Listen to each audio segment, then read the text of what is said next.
Welcome to Talking Up Music Education, a podcast from the NAMM Foundation.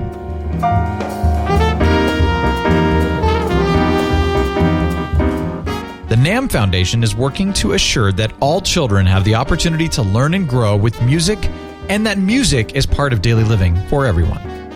Talking Up Music Education podcast shares news and stories about music education from teachers, students, parents, school, and community leaders who care about music education and are working to create more opportunities for music learning.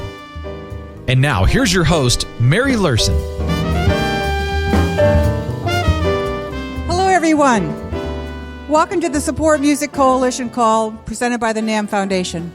My name is Mary Luehrsen. I'm Executive Director of the NAMM Foundation, and it's just delightful to hear you and have you all here with us today. As I was driving to the airport yesterday, I was listening to the traffic weather and the AM station that every morning broadcasts the opening of the New York Stock Exchange. And I found that they do something very similar to what we do. They ring a bell. We don't have a bell, but they give a huge cheer. So let's give a huge cheer to the start of our coalition meeting to say hello.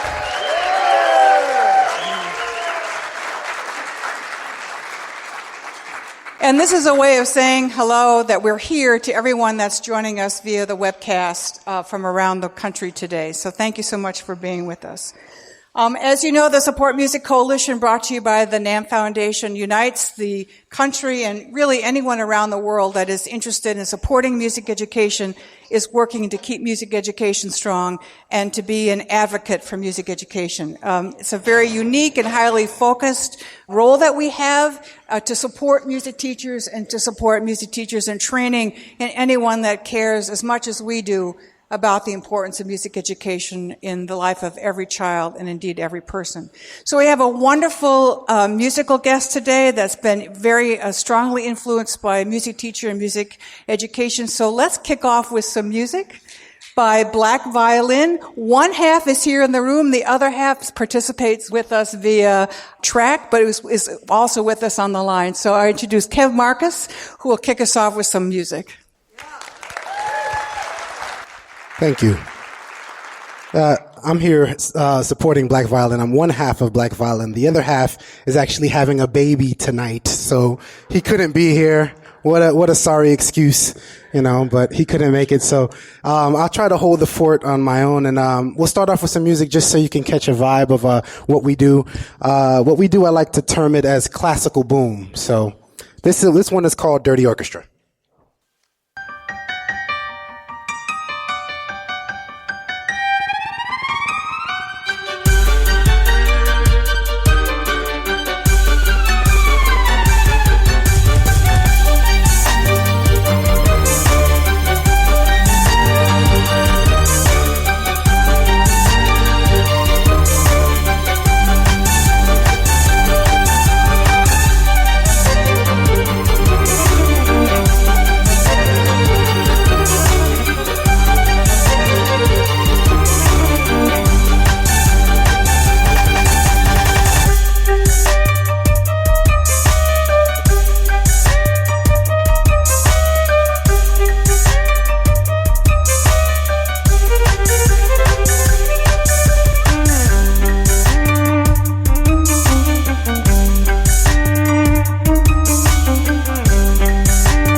Wow, that's totally awesome, right? As I always say.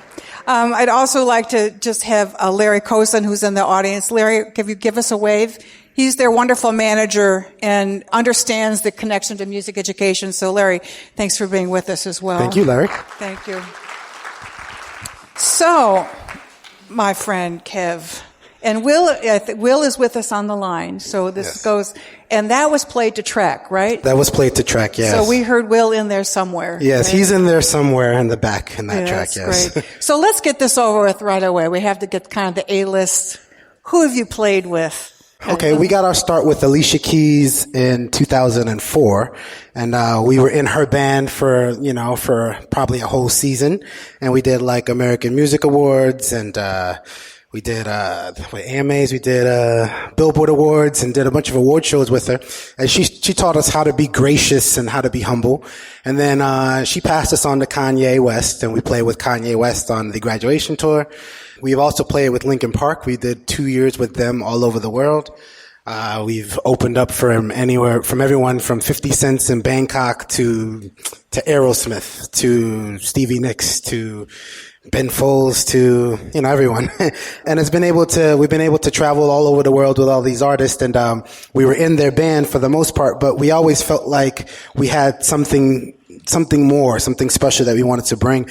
And the fact of us being in the forefront as Black Violin was very interesting to us. I mean, we could play in everyone's band, but we felt like, us and our presence, the way that we play the violin, how we approach it is important for everyone to see, for kids to see, for, music education as well. And that's why we went back to just Black Violin and focusing on us as frontmen. But, we love performing for all of them and playing. And now you've got an album. We can still call it an album. It's called Stereotypes. Yes, right? We do have an album that we just released on Universal Music Classics. It is called Stereotypes. And, we named it that because, we wanted to make sure that our message met our music, Our message is that you can wear fitted caps and jeans with holes in it and still be cool, but still play the violin at a very high level and still get a scholarship to college and just make it yours. So, because of that, we called our album Stereotypes, and been doing very well. I think, my question about who you played with, I think it's important to know that A-list group has, embraced you and pulled you along into their musical entrepreneurship, because those are really strong, powerful people in the business. Definitely. And they, no doubt were really not stunned, but embraced your quality. Yes, definitely. Because as a musician, it is about quality, right? Yeah, I mean, it's definitely that. And it's also about approach. I think they embraced us because we studied classical. Will and I, I'll give a little backstory. Will and I, we met in high school, first day of orchestra class. I was a sophomore. He was a freshman. We were stand partners. I was first chair. He was second chair. He'll deny it, but that's the truth. It's not true. You see, he's coming in denying it right now. We have to let Will respond too. So is that not true, Will? I was first chair. You were second chair, right? That's not how I remember it. I don't think so, right, James Miles? I've got to cut in here, Kevin. You're leaving out the fact that we had a rotating seating. So well, that's my high school teacher on the phone, Mr. Miles, too. Oh, that's James Miles. We have a high school teacher. We were saving him for a big moment, but a good music educator just has to jump in there. So we have on the line Will B, and also this is James Miles, who was their orchestra teacher in their school in Florida. And we need a shout out to this teacher. This is our bigger shout out. Make some noise for Mr. James Miles. James on the line. Miles, yes. Music teacher. I still call him Mr. Miles after all of these years. I can't call him James. He's still Mr. Miles. It's just like second period in high school. Those days were what shaped us. So it's just good to have him on the line. So you and Will B met in orchestra class. We met in orchestra class. Orchestra class, second period. That's where we met. And every day, Mr. Miles was very vigilant on making sure that we practiced and we played the entire hour. We would never play around in his class, and he pushed all of us to be better than we ever thought we could be. And and to realize dreams we didn't even know existed. And that's how we met. It was always classical 100%.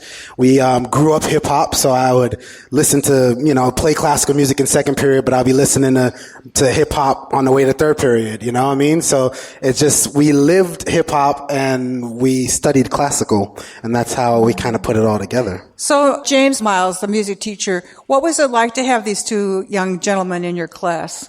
Did you see potential in them from day one? Sure. I met Wilner when he was a sixth grader at Sunrise Middle School 2 years previous to that. And he was ending the school year and wanted to sign up for a music class over the summer. And the band director there didn't have space to fit him in, so he put him in with me for a string camp. For that summer, that's when I started him on viola. And he had plans of bringing Wilner back in the fall and making him a trumpet player. And one of the funny stories that I shared with Wilner, I think right before he got married, was that the band director wanted to keep Wilner as a trumpet player, and I wanted to keep him as a viola player. So we had a deal. We'd go out and play a round of golf, and whoever won got to keep Wilner. So he was a very proud band director and thought he was a really good golfer, but I didn't want to tell him I was a scratch golfer, so I took him after the first 9 holes. So it really wasn't very fair because I knew I was going to get Wilner. But, yeah, they're both incredibly talented, and they were very polite young men and very well-mannered. And it was not in the best of conditions that their school was at, and yet they rose above everything.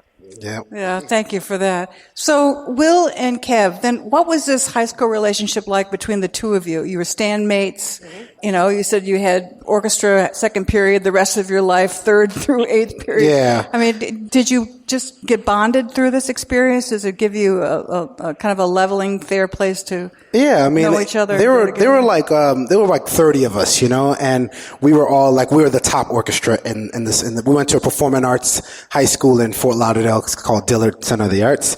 And it was just kind of, the classical was always just the breeding ground for us. We all played it. Mr. Miles didn't push other types of art forms. It was all about classical. We play it like this. You stand up straight. You approach it very classical. We were always really cool. All of us in orchestra were always really tight. But I think that it's really because of the influences we had outside of it, perfectly matched with the training that we got, which is what allowed most of us to get full scholarships to college and to... Both of you did. Both of us did. I studied at Florida International University with the Miami String Quartet, Chauncey Patterson, and I was a violist at the time. And then Will went to Florida State University. Don't say yes for that. That's, we're friends despite that, but but yeah, but it went well for us. It ended up coming out well for us for sure. How about you, Will, in terms of the journey as a high school student? What did this orchestra experience mean to you? It really meant everything. Just being able to stay focused. I remember just being in orchestra class and always rehearsing, always had something to do. And not only just in high school, but, like Kevin and I were a part of so many different orchestras outside of high school, from, YACO to, youth orchestras. So it always kept us, for me particularly, kept me busy, kept me focused. So I didn't have time to hang around with, friends I probably should not have hung around with. So, it was everything. Kept us focused, kept us in a path, in a direction, that you see here today, Thank you, Will. When someone says this about their childhood, that's not childhood, their teenage years, that it meant everything to me. I mean, why wouldn't we just go to the ends of the earth to make sure it's available to every child? I mean, that's the bottom line, and that's what, that's what we're about, this effort through NAM and our friends at the, Music Education Association, so many NAM members here. This is the core belief that we have, because it means everything. And it can change a life. Yeah, it definitely can. We grew up in a really tough neighborhood, and for the most part, the only way to really get out of it was sports, And I remember even, I'm a big black dude, look like a linebacker. I remember being, recruited by the football team, but I was like, nah, I think I'll just stick to the violin. And my uncles were like, what are you doing? You would be great. Violin, what is that? And then I remember taking them to the Alicia Keys concert a few years later, and they're like, that music class was great. I'm sorry I ever said anything about it. And just think, you don't have to worry about that concussion stuff. Yeah, my head's good. I just still have a few both my knees. little calluses, right? Stuff like that. Yeah, I think I chose the easier I think we profession. got a lot of cases for that. Well, that's really great. So we have to, we worry a lot about kids that start and don't stay with it. I mean, was there ever were you just swept along so strongly, this is to Will too, that you never thought, well, your uncle wanted you to quit and do football. Yeah. I mean, did you ever feel that it's not part of who I think I should be in terms of this? I'll take it first, Will. I mean, like, there's moments, we've played 161 shows this year.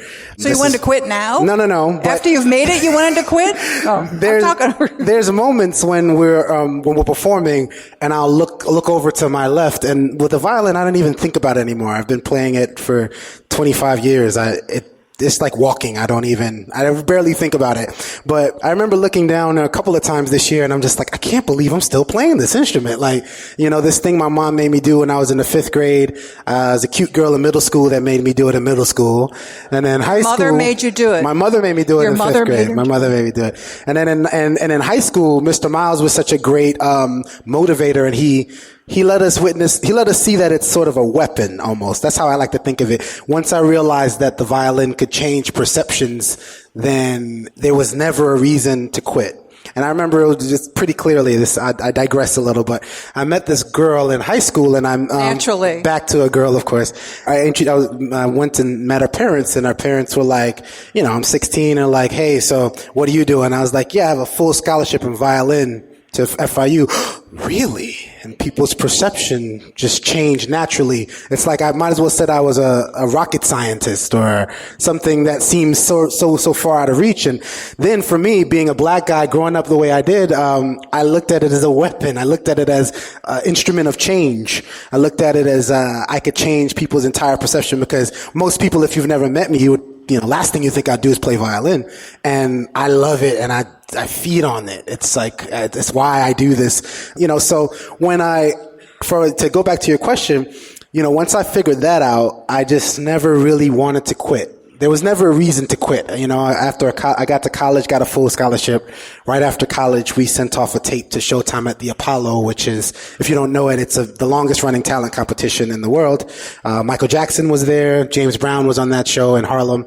And when we won that, Alicia Keys took us immediately, and then Kanye, and then it just kept becoming a snowball. So I never had an off ramp. There was never a moment where I thought about it. But the validation came to you by sticking to it. You got more and more validation. Yeah, doors just kept opening over and over and over, and because we worked hard at it. I mean, I won't say that we didn't. We definitely worked really hard at it throughout high school and then throughout college to graduate with that degree, playing juries and recitals and everything. So we worked really hard at it, but it was always the innate stuff. It was always the hip hop, hip hop meets classical that we can do effortlessly because we lived in both of those worlds, and we figured it out pretty early on. Yeah. And once we figured that out, we knew we could change perceptions, and then it became bigger than music, Yeah, and you were in an incubator too. We kind of were protected by your teacher, right? Oh, for sure. So, Will, how about you? Was there ever a moment?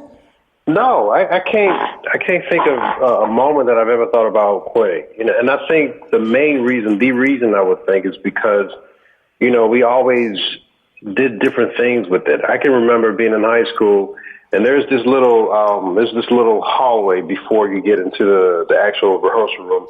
This little room, and it was very echoey, right? I used to just go in there and just literally just play scales and just kind of just play whatever I felt. And I used to go in the bathroom, which is probably a bad place to go and practice, but I used to go in the bathroom and just practice and play whatever. Just because it just sounded good. But I think, I think initially we always, I don't know, for some reason we always wanted to do something different with it, and we did it, and I think that's one of the main reasons why we kept going. Never had a reason to quit, you know what I mean? And it obviously just evolved over the years, but it's just, and if you think of hip hop and an essence of hip hop, it's all about being creative. It's all about, being who you are and expressing yourself, right? And we were completely immersed in the hip hop culture. So for us, it was just completely natural for us to look at the violin, the viola, you know, classical music in that way. It was just very natural for us to really, you know, look at it that way and really expand on that, you know.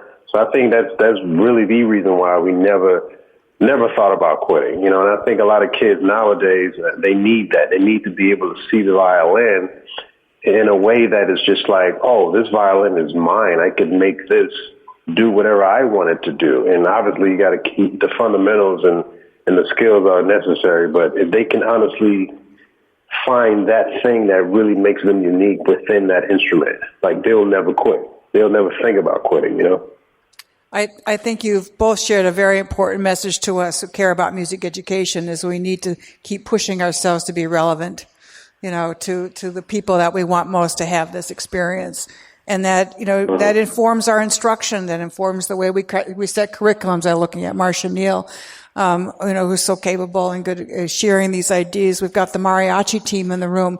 You know, we have to look at our school curriculums that make sure that quality is always the standard, but that variety and diversity and self-expression, we've heard that a lot now, self-expression. Yeah. And then, you know, another thing to add, I mean, we speak to so many kids. We play for 150,000 kids across North America every year. And when we speak to them, what we always say is, you know, they say, well, how do you keep doing this? Why haven't you quit? And it's because it's been mine for years.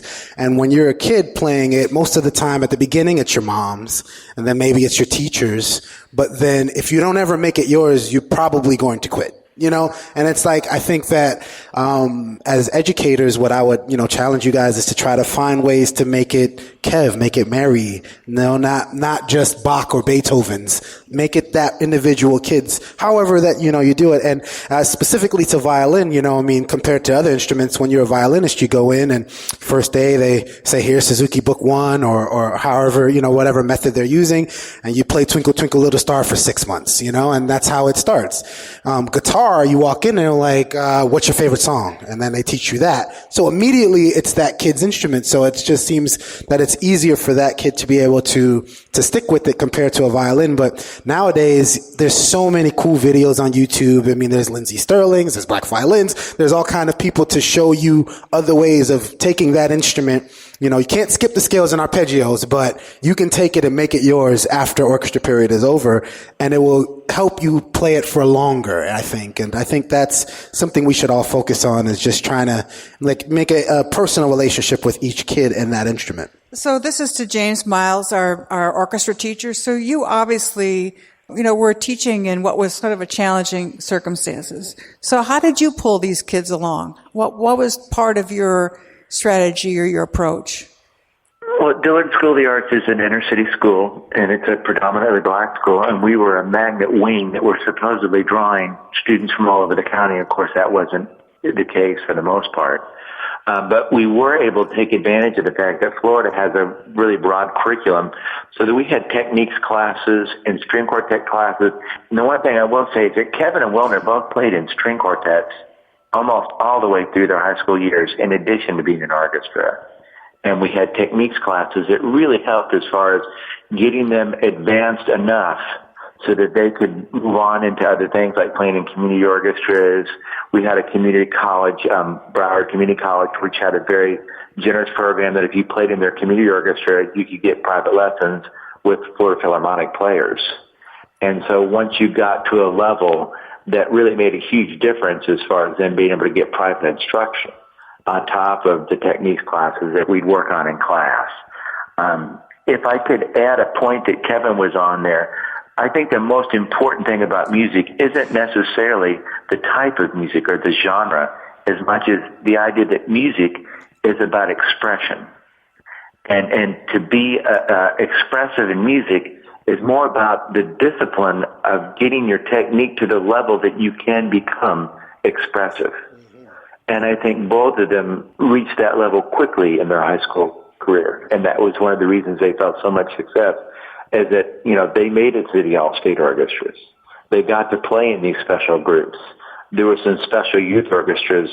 There was a conductor, Wendell Simmons, who ran a specific chamber orchestra in the county. And I know Kevin was in it. I think Wilner was too eventually. but they both got to play in these special orchestras that were, at a much higher level than what would happen in a normal high school class. And it was just such a wonderful experience. I remember all the performances they were in, and perhaps you don't remember, I think Kevin's senior year, they had 51 high school performances, and that did not include string quartets or other chamber music things that they played in. So they played a lot when they were in school. The funniest quartet gig I remember Kevin was at was when they went down and played for the cast of the Striptease movie when that was being made in Miami. And it was a nighttime gig for us, but it was their lunch.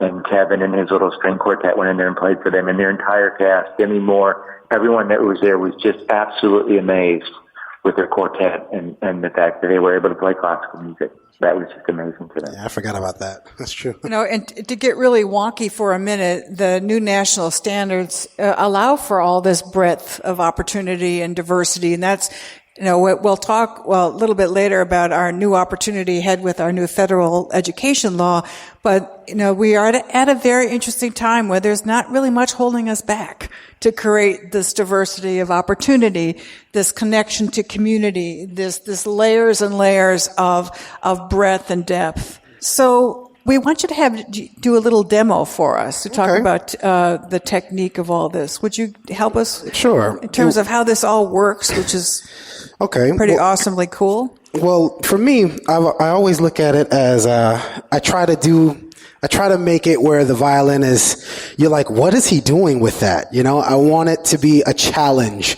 So I keep it, pretty much classical for the most part, and I try to be very classical with it because I find that the more classical you are with it, when you have lush strings, but a hard beat is really what gets the most people. It's the most unifying sound. So, I'll use my Yamaha violin. Shout out to Yamaha in the house. These are my sponsors. I was just telling the story how they sent me this violin before we went to perform for the troops in Iraq, the first time. And 2010, I've been playing it ever since. I love this instrument. One of the things about this instrument particularly, I have a degree in classical music. I love my acoustic violin, but this electric, it gives me a wider vocabulary, so to speak. So I'll show you kind of some of the things I can do, and I might just play a little something extra for you guys. So, I'm using my Yamaha violin, but I have a boss pedal down here, and I run through all bass stuff. That's my trick. I don't like guitar stuff. I like bass stuff. I'm also a violist at heart, so it's sort of part of me. So, right now it's just normal violin stuff.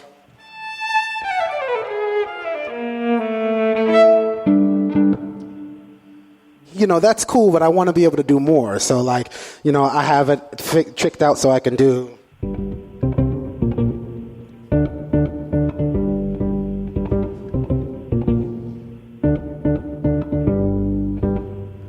Or if I want to cheat a little bit and make it sound like I have a full orchestra on stage, I have this octaver.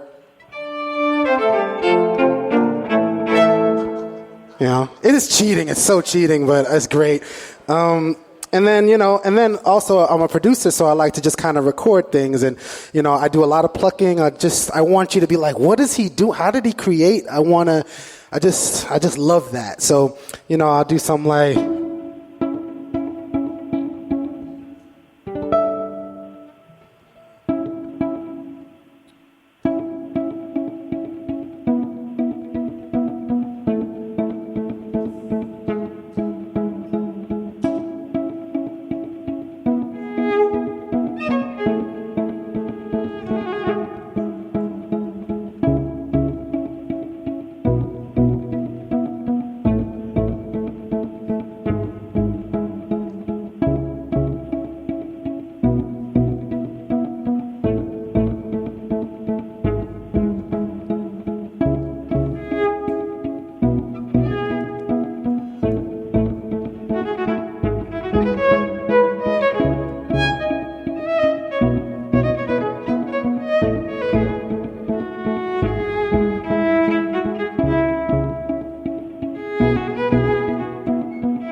So it just kind of lets me do whatever. So like with the Yamaha, with the Boss pedal, I did some wah, I played a bass note, I played rhythm, I could play lead, I could play orchestra, I can do so many different things.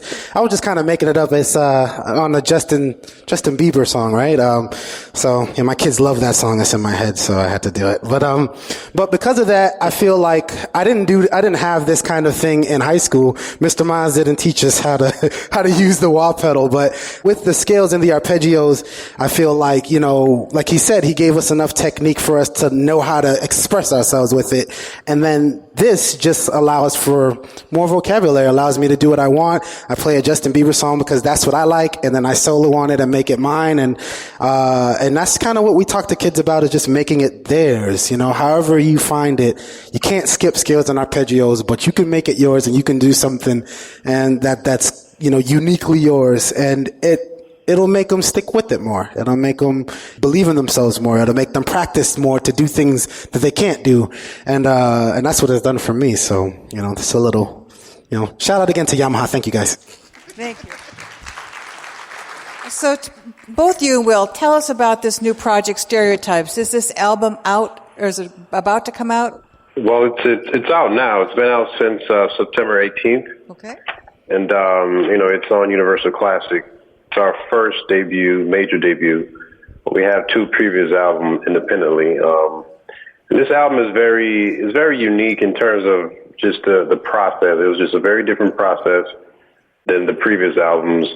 But it's still great, though. I think this album definitely, identifies, not only our sound, but our mission statement, and, not only stereotypes, but just being able to be yourself and be who you are as a musician, as a person. It doesn't matter what it is, as long as you can truly, create and express yourself in a way that you want to, and this album, the process was very much like that. We recorded most of the album in New York, in Brooklyn. And it was just incredible. And at the same time, touring, because we had like 160 shows this year. So we started recording this album probably the end of January until April. So we're touring and recording an album. So this year it was incredible. A lot of work, a lot of hard work. But the process was definitely amazing, great. A lot of amazing musicians and features on the album. And, it's out now. Go get it. iTunes or Barnes & Noble. Shameless plug. So why did you choose you said it's a mission of the album. Tell us more about where you are with this. Well, as when we travel, we get to travel all over the place. And, when I'm in an airport, for instance, most of the time I get on the plane, or if I'm just in the airport, someone will say, "Hey, what you got in there? Saxophone?" Will he's so bad with, he'll no, keep guessing. Like, he'll have them guess, and they'll never guess viola for him. Like, they'll never get it. But, it's something about that for us, particularly, again, we don't look like violinists, and we love to just, play with that. We play with that entire thing. So for us to name the album Stereotypes and make that our mission is just, don't judge a book by its cover. You can do anything that you put your mind to. And that's kind of the purpose of it. And especially right now, there's so many other things going on socially, whether it's, Ferguson or Mike Brown or anything else that's going on in the news, and profiling and stereotyping seems to be at the forefront of it. So we're in a unique position where we do something that you don't see very often. So rather than just make it subliminal, we wanted it to be very much in the forefront, and it has worked. And, it's given us a really good social platform. It's, when you come to a Black Violin show, you're going to see white, black, purple, green, 50-year-olds, 70-year-olds, 5-year-olds. Everyone's going to be out their seats dancing the entire time. It's a very uniting kind of music. And we felt like we could make our album, we could title our album and make the message of our album speak to us, and equally make great music at the same time. So, you don't often get that chance. And since we did, we decided to take it.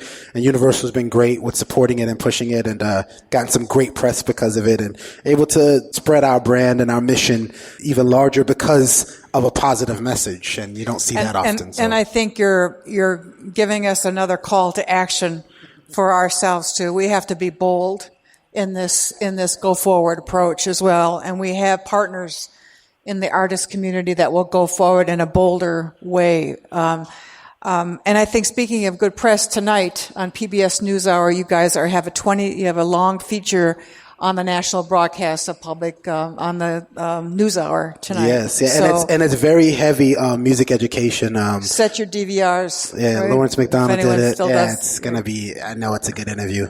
So we'll be watching for that, and we'll actually, and we're very excited to have a deeper conversation with Black Violin for our collaboration going forward. I think to go forward with a bold message about who should be in the music class, who should have the opportunity for music education, and that being part of your mission as well. Definitely. And part of our mission too, on a deeper level, because again, we play for so many kids, and most of the kids we play for aren't musicians or aren't in a music program, unfortunately. I'd say probably maybe somewhere between 20-25% of the students we play for are actually in a music class, because we ask them at the end, hey, did anyone play any music? And, about a quarter of the audience will raise their hand. So for us, it's not just about music. I think that would be kind of a limiting view to look at it, where it's just about putting a violin in everyone's hand or putting a trumpet. For us, it's about, we feel like we have a broader message. Our message is, look at the violin and look what we did with it. The reason why we did that is because we looked at it from a different perspective. How can you do something that we didn't think was possible? If you want to be a doctor, a lawyer, you want to be the next LeBron James, whatever, just shoot the jumper a different way. Find some other way to look at it. And for us, it's not. So it's like, you can still push music, and violin obviously has been amazing for us, Mr. Miles. We love him forever for what he's done for us, but not everyone has a Mr. Miles, and not everyone has a great violin program or a great music program, but every kid can be a forward thinker. Every kid can look at things from different perspectives. So our mission, on top of that, is to make sure that kids are understanding that, like, no matter what it is you're doing, just try to always think outside the box. And that's part of our bigger mission as well. Because, that's what this world needs, is forward thinkers more than anything. So, Will B. and James Miles, I wanted to give you a chance for a final thought. Will B., any final thoughts? Yeah, just to piggyback on what Kev just said, ultimately, that's our mission. That's our goal statement. Just not just the kids. I think, the kids are one thing, obviously, but, there's a lot of adults that are just kind of still trying to find themselves. And, we talk to the adults too, because we do a lot of matinees and late afternoon shows as well. So we talk to everyone. We let them know, listen, just do that one thing that you can't stop talking about, that passion. It may not be your job. It could be, art and literature, whatever that thing is, just do it, and just do it differently. So I think we all can be forward thinkers, and particularly the kids. What we're doing on stage every night is the kids just look at it as like, man, this I would never think this was possible, and that's the key to it, So we appreciate you guys having us on this panel, and great conversation. It's been fantastic to hear the guys. This last part here, they've really kind of delved into philosophy a little bit, and a shout out to all those great music teachers out there for knowing and understanding that every child, everyone has gifts. Everyone has something that's special about them. And the belief that you don't have talent or you're not musically gifted, it's a bunch of hogwash. Everyone, if they are willing to work, can learn to play. And everyone, if they're willing to work hard enough, can have accomplishments. And it doesn't matter who you are or where you're at. And it brings me back to that little Pollyanna moment when Carl Malden is on his knees reading out of the locket that says, "Those who look for the bad in man will surely find it." And all I can think is, can't we do the opposite? Can't we look for the good in everyone? Can't we find something special about every child? And that's what I hope that music educators, and that I think that's the message that Kevin and Wilner are trying to bring, is that let's find something good about every one of us and everything that we do. Yes, he was a very good teacher. Yes, he was. You were very lucky to have James Miles as a teacher, and we wish you very good luck in the next 24, 36, 48 hours, however long it's going to be to welcome that precious being into the world. Most important. Thank you. Now, Kevs, don't go away. He's going to stay up and play us, but we have a little moment here we have to take advantage of, because this moment doesn't come in our lives this often to have this official celebration. I want to invite to the stage Michael Butero, who's the Executive Director of the National Association for Music Education, and Joe Lamond, who's the President and CEO of NAM, because we do have a bit of an official moment that we have to acknowledge. It was just last week that the President signed the reauthorization of the Federal Education Act. It was only just last week, Thursday. And didn't the Senate just pass it like the 2 days before, less than a week ago? Now, if you've been paying attention, and many of you have, how many of you have been on a NAM or a NAFME fly-in? Many, many, many of you here. This is terrific that all of you, this goes out to all of you, and we are all part of this.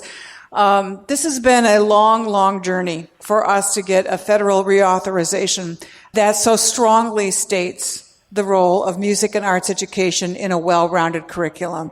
This is a pretty big deal. So we're here for this moment to actually acknowledge what a big deal it is. It's a pretty big deal. It's a very big deal. It took a while. And yes, we're getting a standing ovation here in the room. And you know what? You all really deserve the standing ovation. It's really, really a big deal. Thank you.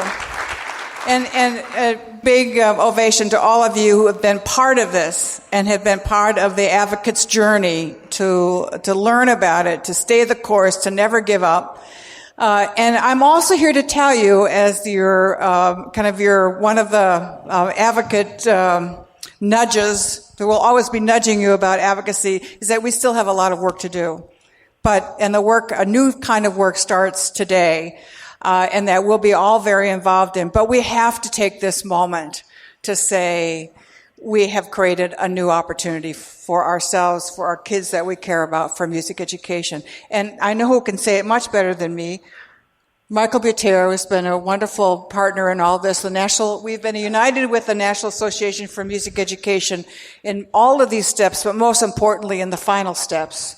And it's been very important. So what does this moment mean for NAFME and for you? And so we could take a moment to just... We could take a moment. We could take a moment to stop working for a little bit and then reflect on this. Well, first, on behalf of NAFME, our board of directors and our national president board chair, Glenn Neerman, who's here with us today, we want to express to you and Joe and our good friend Leo back in Washington, D.C., Nelson for Mullins. our friends who don't know him, our organizational and personal thanks for making the new law possible. It's a great opportunity for all of us, but what we have to remember is that's what it is. It's an opportunity. It's not the end, it's a beginning. So our next steps are going to be just as tough as what we've been through. We're going to need to go to the business of writing federal regulations, state by state regulations, and those will whittle down to individual school districts. So if we really believe, like we do at NAFME, that this is all about promoting the understanding and making of music so that next generations are able to create, perform, and respond, then what we need to do next, one, is we have to keep up our advocacy work. We have a good friend and colleague who's sometimes here who used to say to us, advocacy is a wellness program. It's not an emergency room visit. And so we don't need... Sensini, yeah, on the board of Midwest. So we don't want to get into the idea of doing so much celebrating, which is a good thing to do, that we don't go on to the next Why did you look steps. at me at that point? So drummer thing? Yeah.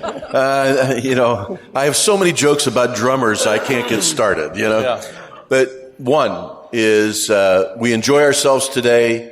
Two, we start on this work of making sure that the regulatory process makes the promise and the opportunity of the new law a real piece for us to all deal with, so that students like the ones we've seen here who've come and made a career of music are able to do that. Or B, all those people who play or sing or perform in some way during their school years who will not become professional musicians, but will be our supporters for a lifetime.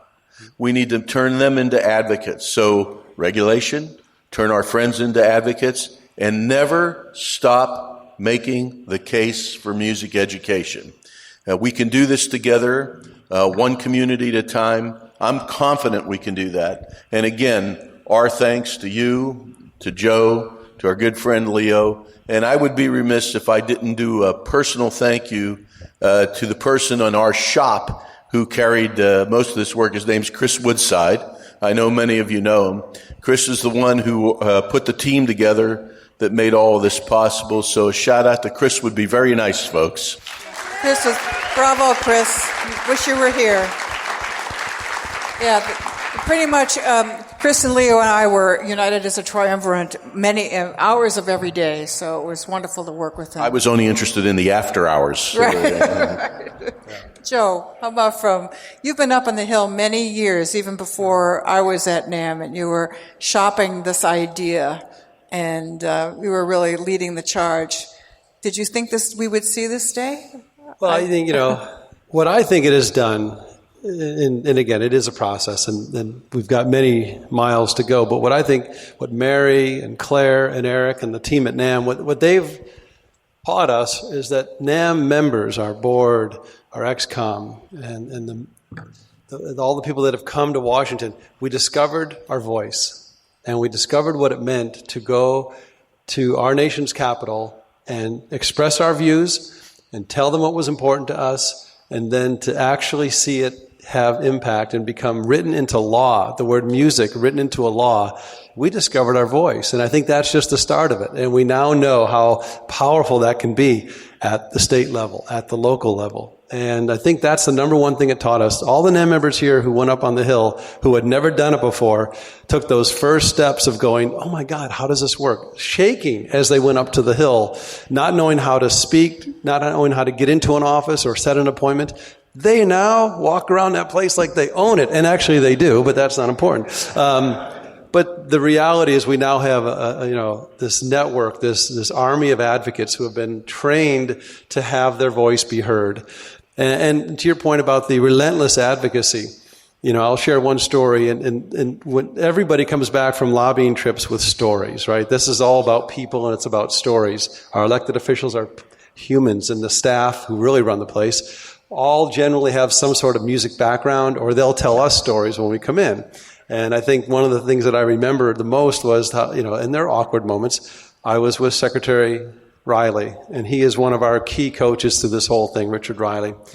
And we were backed up at appointments, and the one thing when you're lobbying, you cannot be late for an appointment, because if you miss it, they'll just move on to the next person who might be the pharmaceutical giant that comes in next. So Dick Riley and I were in one Senate building, and we had an appointment with Senator Kennedy. And we were late. And he said, you go ahead, don't worry, you'll never get into Kennedy's office on time, but just be there and hold our spot. So I run over, and waiting for Dick Riley, I'm instantly escorted into Ted Kennedy's office. Ruh-roh, Scooby!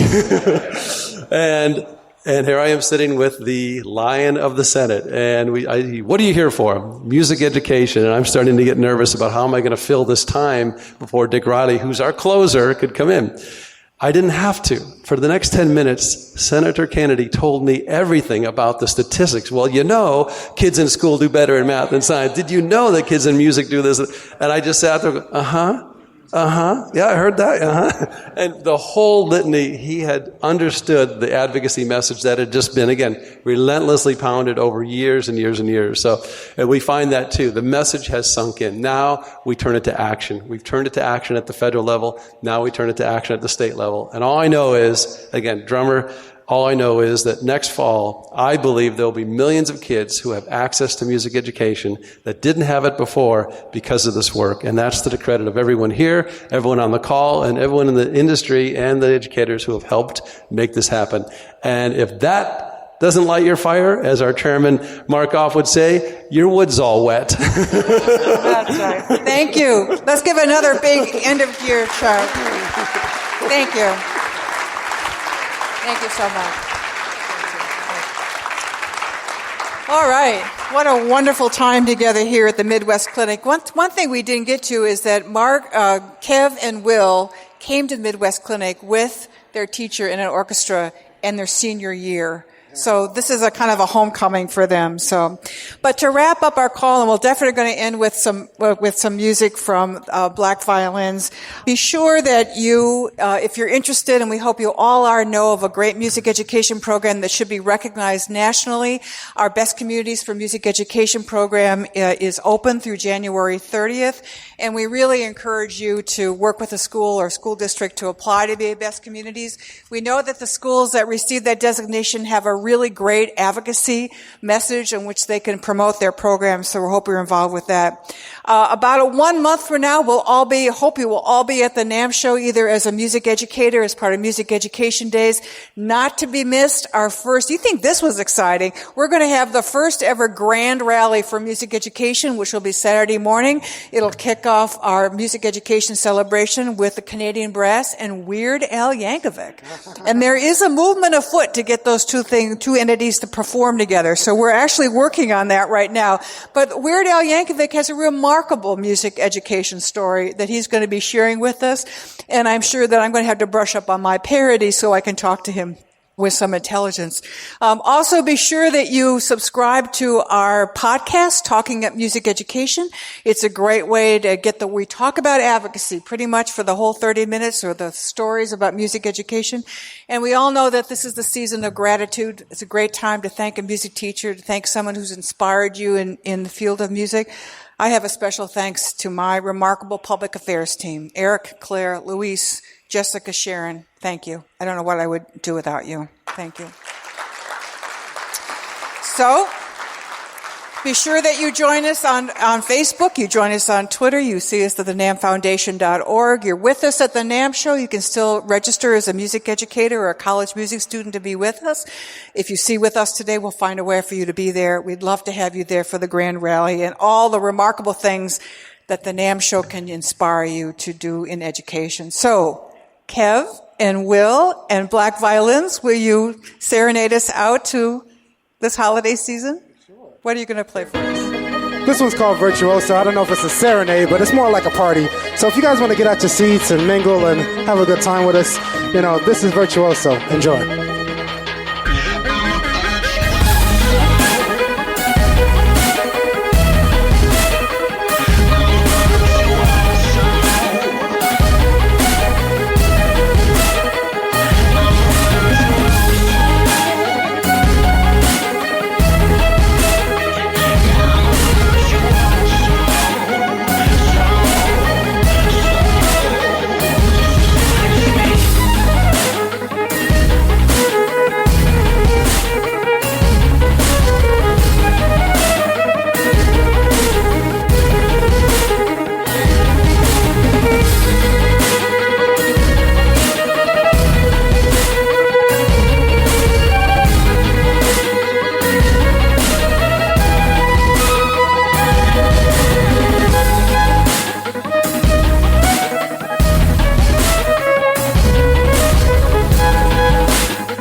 Thank you so much for joining me on this edition of Talking Up Music Education.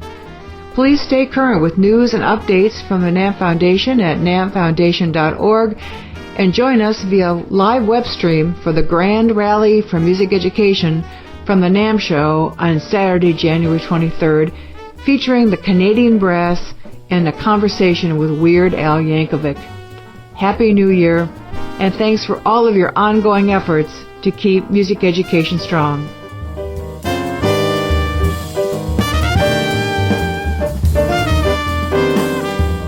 Talking Up Music Education is a podcast created by the NAMM Foundation. To learn more about how you can support music education in your community or how you can be part of the work of the NAMM Foundation, visit our website, www.nammfoundation.org, or join us on Facebook at facebook.com/NAMM Foundation. You can also follow Mary on Twitter at Mary LNAMM.